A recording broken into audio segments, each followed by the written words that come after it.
לי כלום.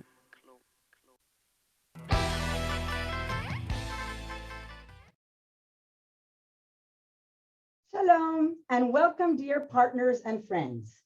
My name is Sharon Joy and I am the proud National Campaign Director for the West Coast. This is the last day of our virtual national conference, and it is so fitting that we will be touring the magical, historical epicenter of the world, Jerusalem, also known as Yerushalayim Shel Zahav. This dynamic, unique, and very special city, holy to Jews, Muslims, and Christians, will be brought to life right now by our friend and tour guide, Avi Kamchi. When Avi finishes his tour, please don't go anywhere, as we will be presenting a special video about next year's conference. And I can tell you, I am excited. So I hope you have your cocktails in hand and enjoy the ride. First, we will have a commercial break, and then take it away, Avi.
Hello, everybody. Shalom and welcome on our tour of Jerusalem of the day. As before we start our the tour of Jerusalem, I would like to take you first of all to the city of Rome to visit Titus Arch, the arch that was built in the year 82 CE of the Common Era, or AD, in which at the arch we have the story of the destruction of Jerusalem when the Romans destroyed Jerusalem. And they take from Jerusalem, they take all the tools from the temple, including the menorah, which is right here in the middle, the signs which indicate that the 10th Legion is the one that won the war and the battle against the Jews in Jerusalem. And over here we have the show table with the show bread and the trumpets that were used by the priest in Jerusalem. This is what we think these are the colors that they showed originally, and at that moment, and here we have a map of Jerusalem from the 16th century, showing Jerusalem in the center of the world, Europe, Asia, Africa, and in the heart of it is the capital, is the Church of the Holy Sepulchre. And as Sharon just said, welcome to Jerusalem, as we call it as well, Jerusalem of Gold. And I'd like to start with a few facts about Jerusalem. It's a city that has about 49 square miles, approximately 937,000 inhabitants, out of which about 578 Jews and 359,000 are Arabs, or non-Jews, I should say that. The city is actually, we have here a map of the city where we see the old city surrounded by the walls of the city from the 15th century, the western side of the city with the Knesset and everything that is on the university, the Knesset, the Supreme Court, all sites that we're going to be visiting. And this is a map of Jerusalem, the way it was divided between the years 1948 and 1967. We see here the partition and the area that was no man's land in between the two countries, which was occupied. Eastern part was occupied by Jordan, and the western part was a capital of the state of Israel. Jerusalem is declared in 1948 and has been so for the past 3,500 years since it was first established. We'll start our visit of Jerusalem from the top of Mount Scopus, which is the location of where the Hebrew University is located. And that's the view that we see overlooking the Kidron Valley, or the Valley of Jehoshaphat, known as well as the site of where the judgment of the end of the days will take place. From at this spot, we have a beautiful new restaurant that was recently reopened after Corona. It's called the City View. Beautiful, delicious food and beautiful views of the city, overlooking the whole area with these gorgeous garden tables, and you can sit outdoors. From here, we'll continue to just a short distance away. We'll continue to the area of Mount of Olives, where we're looking at the Mount of Olives from the city of Jerusalem. On here, we see the Jewish cemetery, which traditionally says that they were the first ones that will rise from the dead, will be the first, when the Messiah will arrive and will enter Jerusalem. These people will be that are buried on top of Mount of Olives will be the first ones to rise from the dead. And therefore it became such an incredibly lucrative and expensive place to be buried. In order to understand Jerusalem, we really have to understand the topography of Jerusalem. And over here we have a valley that is known as the Kidron Valley, or the Valley of Gehennem, or Gehenom as we call it in Hebrew, Gei Ben Hinnom. And the reason is because this is where the Canaanites used to sacrifice their first male born to the idol Molech prior to the time of Abraham. Then we have the area of Mount Zion, which is the area of where the King David's tomb is located, the area of the Jewish quarter. The Tyropean Valley, the valley that shows us the location of where the Western Wall is located, and the most important place, which became so, Mount Moriah, the land of Moriah, the place to where Abraham is guided. But God tells Abraham, go to the land of Moriah. The land of Moriah, Moriah in Hebrew, God will show you the place where I want you to build an altar and sacrifice your first male born, Isaac, your only son, your beloved son Isaac. Now remember that in the Canaanite time, this area of Gei Ben Hinnom was a place where they used to sacrifice their first male born. So it wasn't such an odd thing to ask Abraham to go. But the odd thing is that when God sends Abraham, he tells him, you have only one son, and I'm going to make it into a big nation. But how come you're going to make it into a big nation if I'm going to sacrifice my son? And that's where the test comes. And later on, we all know the story of what happened, that when Abraham is ready to sacrifice his son Isaac, the angel appears and tells him, do not touch your son, your only son, but sacrifice the ram that was caught in the bushes. And from that moment on, in Judaism, the sacrifice of animals took place instead of the sacrifice of human beings. And that lasted until the destruction of the temple at the year 70 by the Romans, when the city was conquered, burnt, and destroyed. And here we are overlooking the area of the old city of Jerusalem. We are looking at Mount Moriah. In between us and Mount Moriah is the same valley, Kidron Valley, or the Valley of Jehoshaphat. And over here, where we see today the Dome of the Rock, this is where the temple was located. The temple was built by King Herod the Great. The same temple that when it was built 2,000 years ago, King Herod the Great ruled between the years 37 to 4 BC. When he built the temple, in order to be able to build it, he had to build some retaining walls, because the height of the temple that we saw, that was here, was 2.5 times the height of the Dome of the Rock. So if the Dome of the Rock, the height of it is 60 feet, the height of the temple was approximately 150 feet. So it 150 feet. So it was double and a half the size. And in order for us to understand, this is on the left, a bust of King Herod the Great. And on the right-hand side, we have a picture of the temple, the way it appears in the scale model of Jerusalem from 2,000 years ago, the way that it's the model that is located in the Israel Museum, the way it showing us what the temple looked like 2,000 years ago.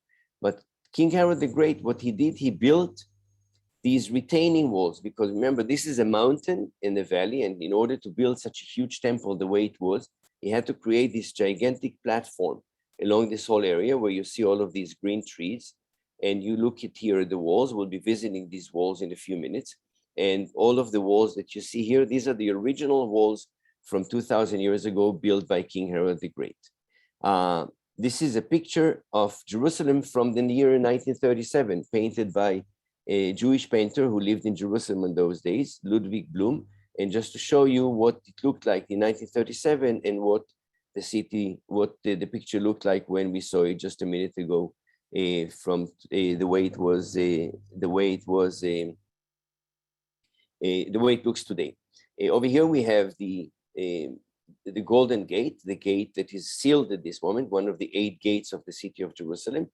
And this gate will be open. It was sealed in different times of the history, because it doesn't have an L-shaped entry, just a door that you open. And throughout the history, people were concerned, or the governors were concerned, that the people will be actually breaking into or riding with the horses into the area, into the holy site of the temple of those days, 2,000 years ago, which was probably open.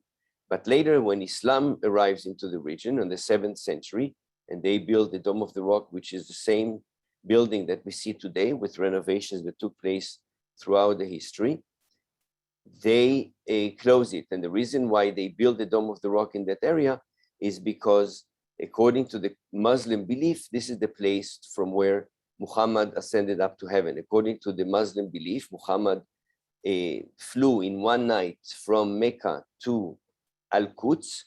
It doesn't say Jerusalem. The word Jerusalem does not appear even once in the Quran, over 300 times in the Bible.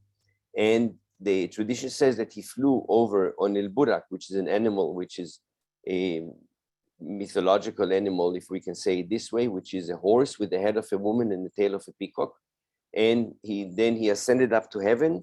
Before that, he met all of the disciples, all of the prophets and the disciples. And from there, after that, he flew back to Mecca. That's the only time that we have that says that Muhammad was in Jerusalem.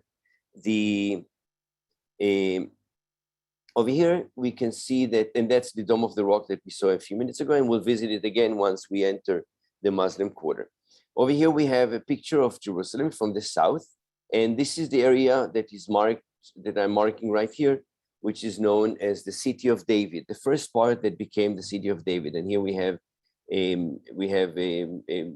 topography of the area marking the City of David with the walls, the way it was at the time when King David arrives in Jerusalem, approximately around the year 1000 BC.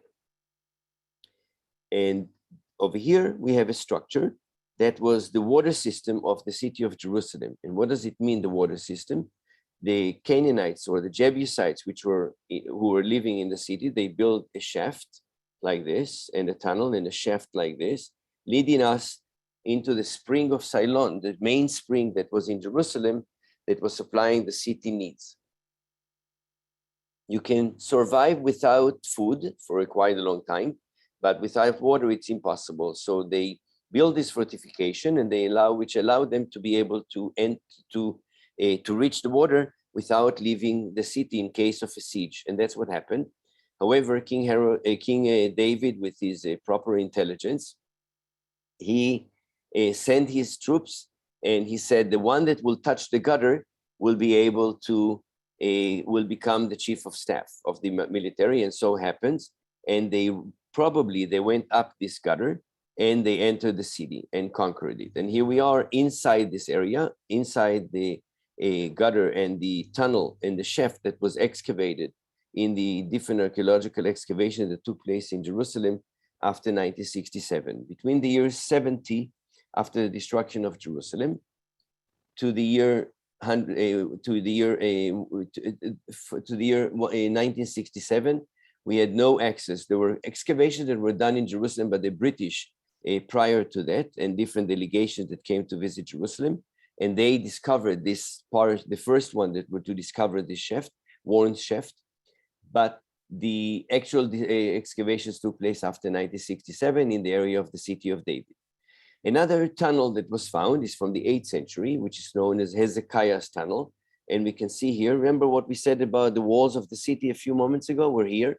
And then they expanded the walls, and Hezekiah built a tunnel that takes it underneath the city, and it's like in this shape, almost like an S shape, that brings the water into the city, into the pool of Ceylon, which we can actually take a walk through the tunnel with lights. The water is still flowing all year round, and this water source was the main source of water in Jerusalem throughout the history, along with rainwater that fell and was collected into cisterns. The tunnel in the meeting point, because the team started in both ends, and in the meeting point, we found the inscription that is the original one, and it's kept today at the Archaeological Museum in Istanbul. And this is what the inscription reads. At the end of the tunnel, we come out to this water pool, which was a Olympic-sized water pool, which the people of Jerusalem came, and once they arrived into Jerusalem, they had all the pilgrims that came into Jerusalem. We don't really know how many were, but there were tens of thousands, according to the historians, according to the books that were left for us by Josephus Flavius, who tells us the history of the Jews and the history of the battles between the Jews and the Romans. And the Jews had to go into the pool of Siloam in here, and then from there immerse themselves in the body, or in the body of water, or what we call a mikveh, purification purpose. And from there they would have to take a walk from here all the way up along the valley here, the same valley that we saw earlier, known as the Tyropean Valley, and enter the old city, or the old city. It's not the old city, we call it today the old city, but in those days it was the major part of the city of Jerusalem. And they enter the area of the temple, which is right here, and today we mark it with the Dome of the Rock. These are the actual steps that were found underneath this road that we just saw. And underneath this road, this is where the people in the year 70 were hiding, according to the story that is told to us by Josephus Flavius. The people of Jerusalem escaped from the city and were hiding in these sewage tunnels that are drainage tunnels that are kept under this major road. And this is what the tunnels look like from the inside. When excavations were done, which this one opened just a few years ago, we discovered some remains of pots and food that was left there probably by those people. I'll just go back to this this slide, because you see this light over here. This is these steps were broken by the Roman soldiers probably to discover the people that were hiding in there. And as we come out from this tunnel that we walked from the bottom of the pool of Siloam all the way up to the old city in the footsteps of the pilgrims who came to Jerusalem 2,000 years ago, we'll enter the city through the Dung Gate. As we mentioned, there are 8 gates to the city: Dung Gate, Zion Gate, Jaffa Gate, the Lions Gate, and the Damascus Gate, and the New Gate, and the Golden Gate, and the Herod's Gate, or Flowers Gate, as we call it in Hebrew. And as we enter the Dung Gate, our first encounter is the Western Wall, which is one of the 4 retaining walls of the temple area, which we'll talk about in a second. Obviously, the Western Wall became the most important site in Judaism, a place where people will come to pray, people will come to put notes in the wall.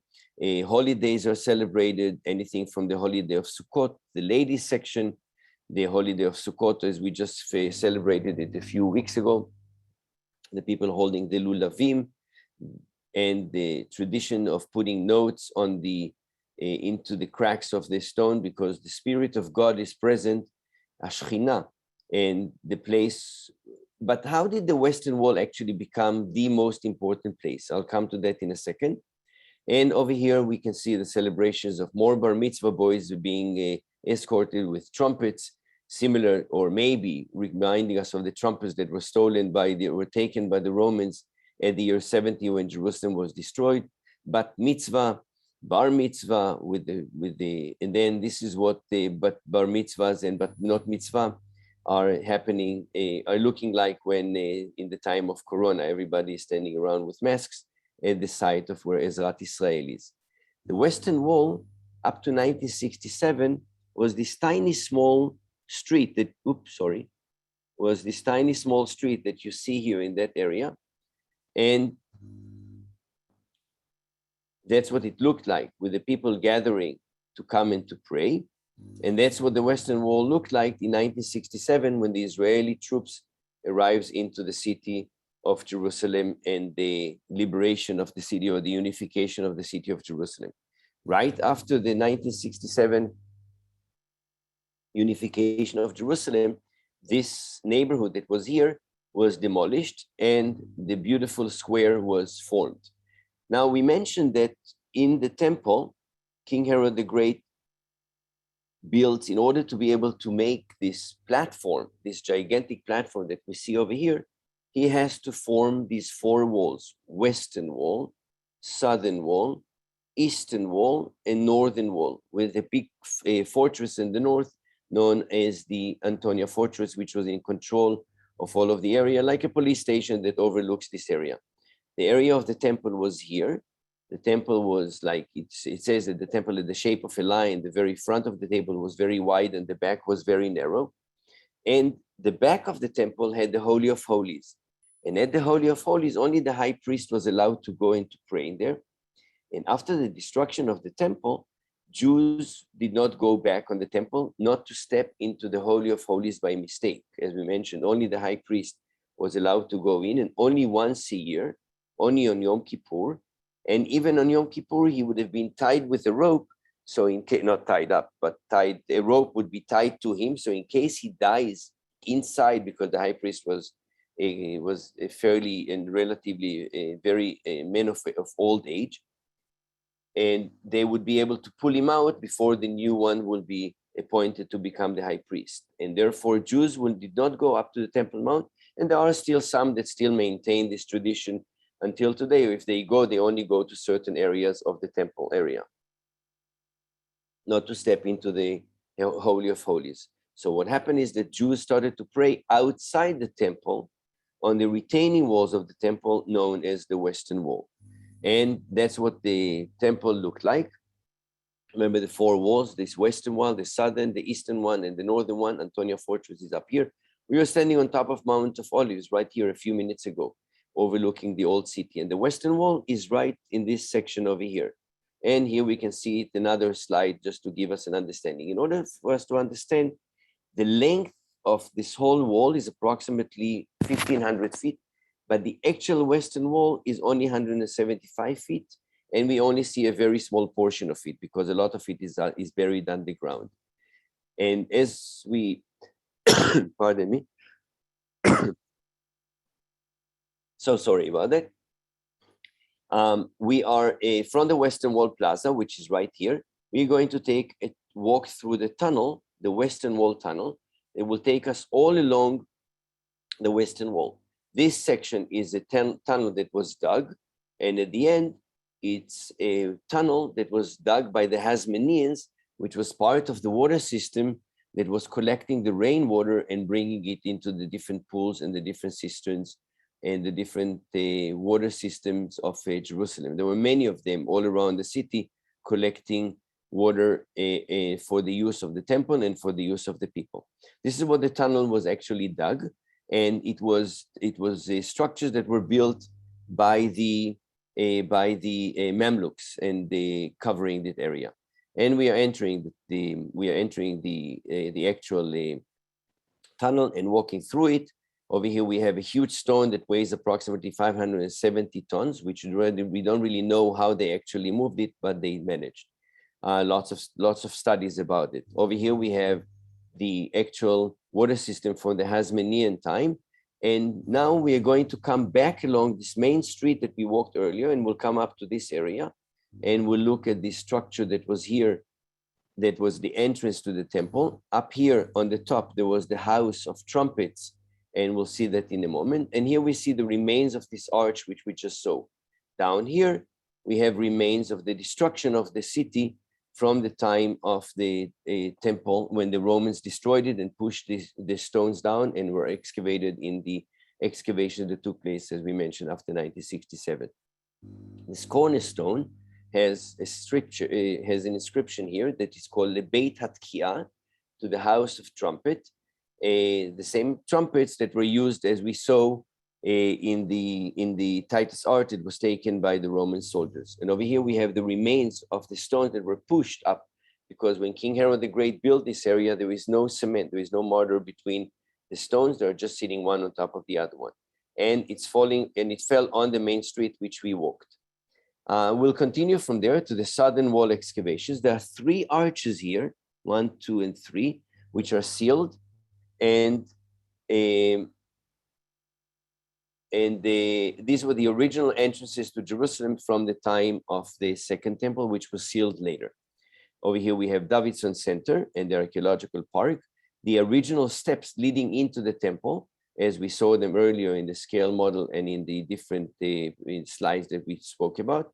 And now we'll take a walk through the old city of Jerusalem, and we'll visit the 4 quarters of the city, which has approximately 39,000 inhabitants, and majority are Muslims, about 4,800 Christians, 3,300 Armenians, and 4,200 Jews living in the old city. And here we see the old city of Jerusalem. We see the Dome of the Rock, the Church of the Holy Sepulchre, the holiest site for Islam, and the Temple Mount, the Dome of the Rock, the third holiest site for Islam.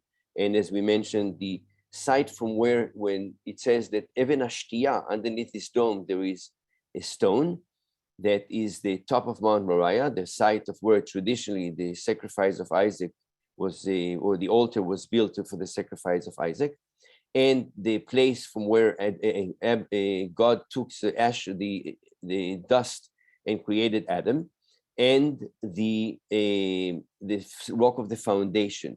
Later on, the Muslims believe that this is the site for where Muhammad ascended up to heaven. Beautiful mosaic floor and mosaic walls, tiles that were originally done by Armenians, but now they are done by the different Muslim families that do the ceramic work. Over here we have a slide of the Church of the Holy Sepulchre. Holy Sepulchre is the third holiest, the most important place for the Christian world, the place of the crucifixion of Jesus, the place where Jesus died, where he was buried, and most important, the place from where he rose from the dead. Therefore, the tomb is open. And many Christians that come to Jerusalem walk in the footsteps of Jesus, the Via Dolorosa, the 14 stations of the cross, enter the Church of the Holy Sepulchre, which is a structure that we see today, mostly from the time of the Crusaders. And inside is the edicula, the site of what the burial site of Jesus. Inside here, you can see a picture of looks like before Corona, and this is what it looks like today. Very empty, and very empty, and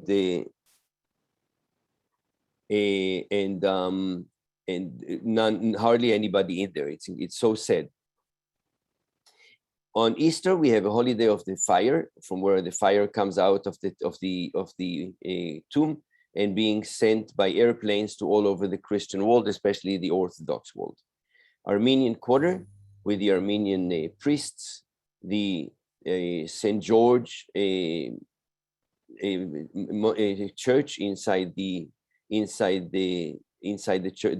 Armenian quarter, which is a closed quarter, and over here we'll enter the Jewish quarter, and we'll walk through the Jewish quarter. The Jewish quarter was the site where Jews have been living or the Jewish houses have been in there for the past 2,000 years. And however, between the years 1948 to 1967, there were no Jews living in the old city because it was under the control of Jordan. After 1967, we started to do excavations in the old city, and we found a house that we called the burnt house, a house that was burnt in the year 70 in the destruction of the temple. And this is what the house looks like, and some of the remains of the fire. A spear that was probably left there on the side of the house to be used against the Roman soldiers. And we found a weight stone that has the house of Katros, Bar Katros. Bar Katros was one of the priesthood families that lived in Jerusalem. So we know that the people that lived there 2,000 years ago were Jews, and we know them even by name.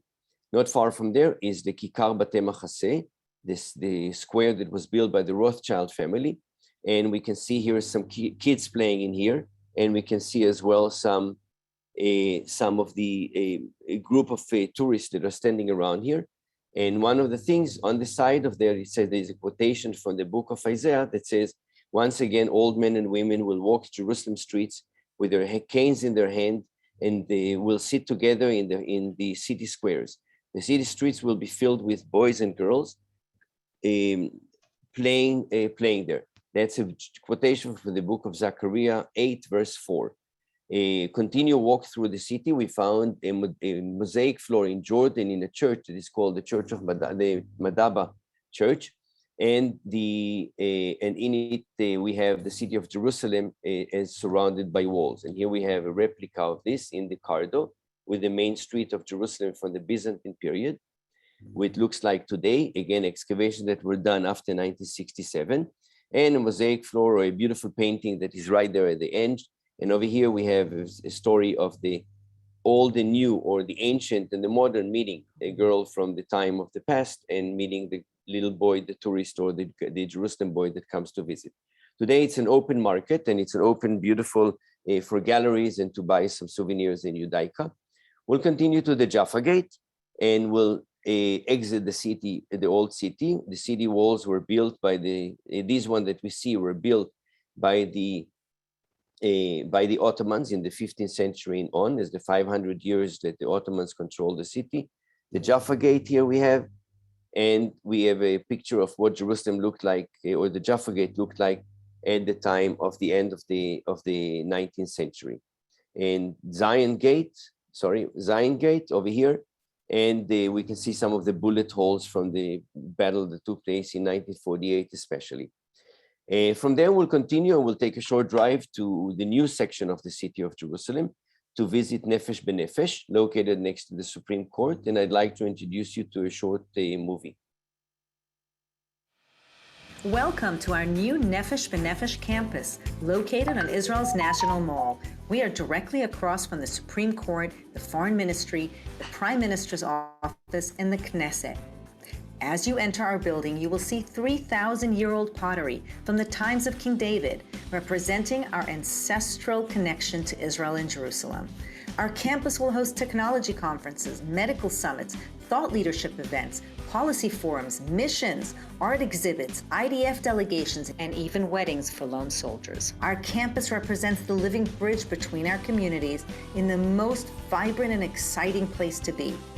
Today, Nefesh B'Nefesh and JNF are assisting the over 70,000 Olim to thrive in Israel. Our Olim are a force multiplier, an economic engine that builds community and social capital. For 2,000 years, the Jewish people have wandered the globe, and now we are coming home. The work that Nefesh B'Nefesh and Jewish National Fund are doing together to build Israel through Aliyah is simply historic, with ramifications for generations to come. We look forward to inviting you to our rooftop deck, where we can make a toast to the work that we are doing together, and thank you for helping us to build Israel one ole at a time.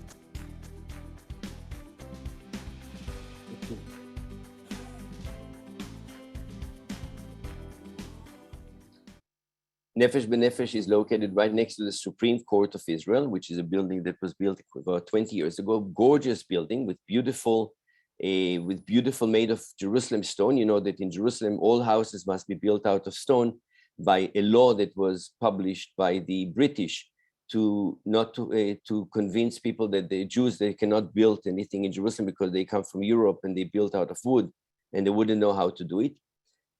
But when Israel was established, the government decided to keep this law and to make Jerusalem very special and very unique. And we use limestone, and it became as well the name of Jerusalem stone. As you come up the stairs, you're looking actually at the beautiful view of the city of Jerusalem. Just to remind the judges that they are the representatives of the people. And the Supreme Court has a magnificent library with all the laws of all the books of the laws in Israel, and a courtyard overlooking the Knesset. And from a higher point, just to remind the members of the Knesset that they are just to make the laws, but the court is to make sure that the law is being followed. The Knesset is right next to it, and the Knesset has the shape of the Israeli government, the shape of the menorah. Are the members of the Knesset, 120 members, are sitting in that area. The wall in front of them reminds us of the Western Wall and the history. And over here we have a menorah that was given to us by the British after the establishment of the state, following the idea of the menorah from the Titus Arch that was taken by the Romans.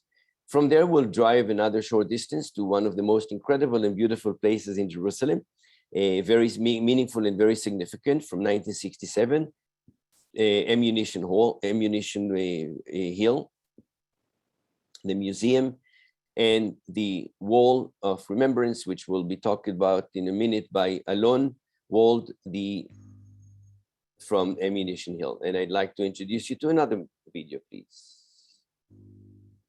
Hello, everybody. My extended JNF family from the United States. This is Alon Val speaking to you from Jerusalem, from the heart of the battlefield, Ammunition Hill. This is an amazing place. The liberation of Jerusalem started here. The pivotal battle of the paratroopers against the Jordanians happened here 54 years ago. And now I'm going to show you briefly some of the things JNF is deeply involved, sharing with us an amazing vision. 54-year-old site, a very old story, so much remoted from the youngsters of today and tomorrow. In order to convey the story, together with the JNF, we created an amazing underground museum that lies and stretches 400 meters underneath the battlefield. It's amazing, it speaks 6 languages. You can only see the beginning of this amazing place. Ammunition Hill Diorama, a 3D amazing display that allows people, surely youngsters, to understand what happened in Jerusalem 54 years ago during the 2.5 days of the fight over Jerusalem. 19 minutes, 6 languages. It is amazing. Thanks to the JNF, it was possible. Almost 900,000 people saw it until today. 182 soldiers fell during the liberation of Jerusalem battles 54 years ago. Our commemoration hall, also a joint venture with the JNF, is one of the most unique in Israel.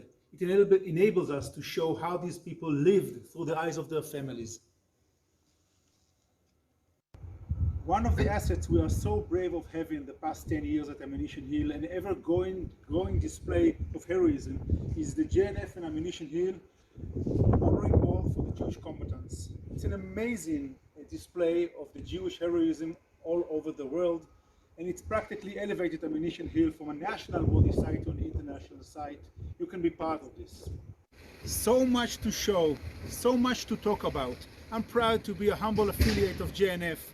You should come over and see. Lashana Haba B'Yerushalayim. Goodbye now. Thank you, Alon. He is an incredible inspiration and fascinating person to meet. And I hope you'll be able to join us at Ammunition Hill to meet him.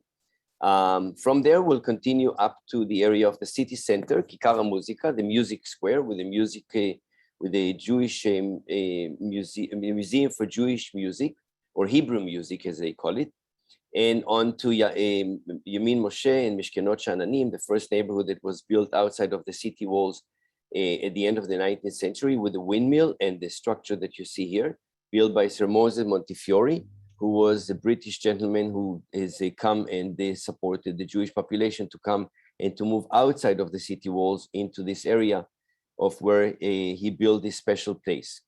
Today, the Yamin Moshe is one of the most lucrative area to live in, beautiful narrow streets and beautiful houses, private houses. Up to 1967, it was on the border between Israel and Jordan, and that's what it looked like. After 67, it changed the whole thing. Right below it is the Sultan's Pool, another one of the reservoirs of Jerusalem from 2,000 years ago. And today we converted it into a beautiful outdoor concert hall, which you sit down and you overlook the old city of the walls of the city of Jerusalem, and we are holding the Jerusalem Film Festival. Right next to it is the center for the Menachem Begin, a heritage center named after Menachem Begin, who was the prime minister of Israel between the years 1977 to 1983. And from there, just across from the valley, we opened a brand new location, a brand new tunnel that was the tunnel that was there from 1948 to 1967, between the years that this area was in no man's land, and it was the area for the Sultan pools here as well. And this is the tunnel that helped people and helped Israel to move, to send up to the top of Mount Zion food, medicine, ammunition, all the needs of the people, because it was under the control and the supervision of the Jordanian forces from the top of from the top of the west of from the top of the walls of the city. And that's what it looks like. It's called Minheret Har Zion. It just opened a few months ago, and they discovered it. They knew of its existence, but it was opened recently, and that's what it looks like from the inside. Not far from there, next to the Waldorf Astoria Hotel and the King David Hotel, we have they have the Center of North African Communities, and we have a beautiful courtyard with the beautiful mosaic floors, and inside, and beautiful doors, wooden doors, remind us of North Africa and Spain. And inside there is a beautiful coffee shop, which is operated by artists, and then decorated the walls of the whole place. And it's a wonderful meeting place for artists that are from all around, from Jews and non-Jews, Arabs, Muslims, Christians, and everybody who wants to become. They can come and join and express and show their art in the different exhibitions that are taking place here. It opened a few years ago by the municipality for these for these people and for the artists. And over here we have the Museum of Tolerance right next to it as well, in the center of the city. It's not open yet. Hopefully it will be open very soon. The Mahanaya Market, which is located in the heart of the city of Jerusalem, with the beautiful fruits and vegetables and halva and breads and spices and many other things. And the reason how it happened that this place the market became in such a place, because once the Jewish population leaves the old city and they start living in communities outside of the city, the farmers that go to the old city would be stopped by the people along the way who live there and say, hey, why won't you sell us some things? And that's how it became, and that's how it started. And it remained to be there. And today it's a wonderful thing where during the day it's a market, and during the night they close all the shops, and it becomes a performance place and an area of bars and for people to hang out, and many restaurants. We'll continue to Mount Herzl, the burial site of Theodor Herzl, the founder of the idea of the Jewish state. And this is the cemetery, the Memorial Day this is the cemetery, the military cemetery during Memorial Day, where every single tomb is being attended by a soldier, a flag of the state of Israel, and a bouquet of flowers. Sadly, some of the people that are buried on on Memorial Mountain, on Mount Herzl, are people who migrated to Israel during World War II, who survived the Holocaust, the only ones to survive, but did fall in battle in the establishment of the state. So we make sure that they are not forgotten, and they are being visited by us, and we go and we spend there. On the day of Memorial Day, the whole country stops. At 11 o'clock, there is a siren that goes off, and the whole country stops, and in all the roads, and everybody will step out of the car in order to pay respect to the people. The national names, a hall of names, which houses made of bricks that are made in the Merkava tank factory, and the names of the people that all of the soldiers, the day of the birthday, and sadly the day they passed away in action or while in military service. And over here we have every Yortzeit day, they will present the names of the people with their faces and the video. A candle will lead by their name, and you can actually see it as well on an app that you'll upload, and you can read the story of every single person that would died in the battle in the establishment of the state of Israel. Our next stop is the memorial for 9/11. The only memorial for 9/11 outside of the United States is on the outskirts, on the mountains of Jerusalem. And over here we have all the names of all of the people that were killed during in the horrible attack of the twins in 9/11. And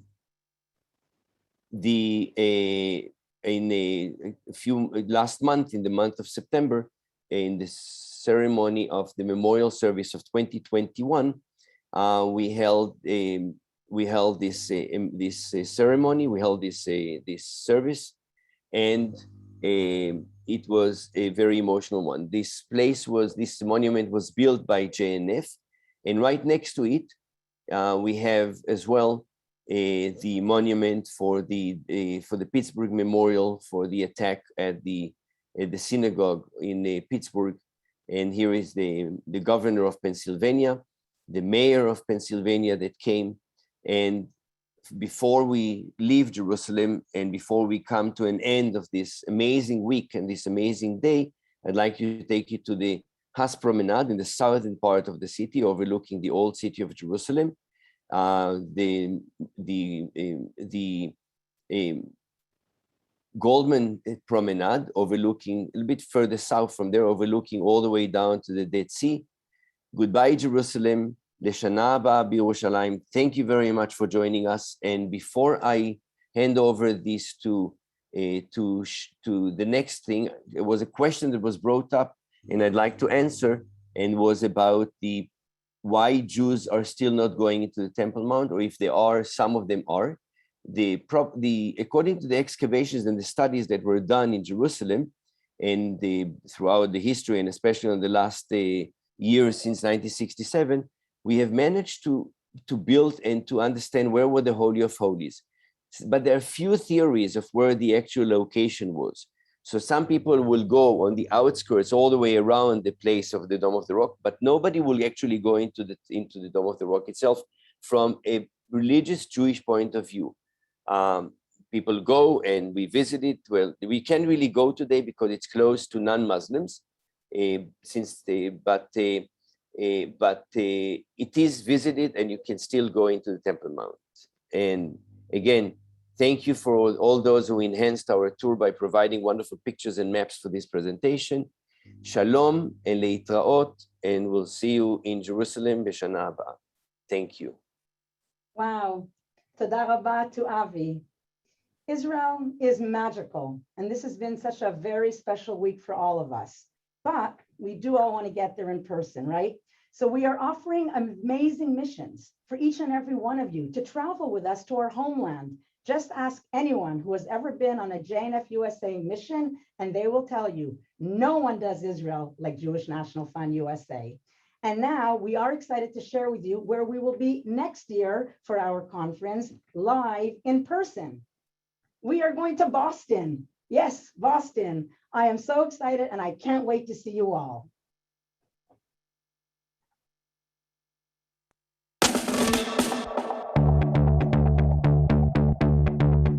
Friends, it's Risa Aronson, President of Jewish National Fund USA in Boston. And I'm Michael Blank, Jewish National Fund USA National Treasurer. You know, we have so much to look forward to in 2022, from visiting our beloved Israel again, to coming together with friends and families. You said it, Michael. Yet I think you'll agree that the centerpiece of our 2022 calendar is Jewish National Fund USA's National Conference, taking place November 4th to 6th, right here in our beautiful city of Boston. And I couldn't be more delighted to join you in co-chairing next year's conference. Of course, it wouldn't be a Jewish National Fund USA conference without the incredible, thought-provoking speakers, world-class entertainment, and engaging sessions that our partners have come to expect. And will also embrace our collective responsibility as philanthropic leaders of our respective communities. Of course, what makes next year's conference incredibly special is that we'll come together in person. As successful as we've been running events in the virtual world, I'm personally super excited to see everyone in person after so long. And Risa, finally, no more telling people they're on mute. That's right, Michael. Oh, I simply can't wait to see many new and old faces alike. So Risa, tell me, how do I sign up? You ask the best questions. I want all of you to know that early bird registration rates are available now. Just go to jnf.org/NC2022 for more information and to sign up. You can also call 1-800-JNF-0099. And Risa, what if I want to bring the whole ganze Mishpacha to National Conference? What a great idea! If you have children in college and in their 20s or 30s, you can encourage them to take the first steps in their own philanthropic journeys by attending next year's conference as part of the College Summit or as a JNF Future member, which is Jewish National Fund USA's donor society for 22 to 40-year-old professionals. We hope to see each one of you in 2022 for what will be our biggest and best national conference ever. So please join us. We can't wait to see you.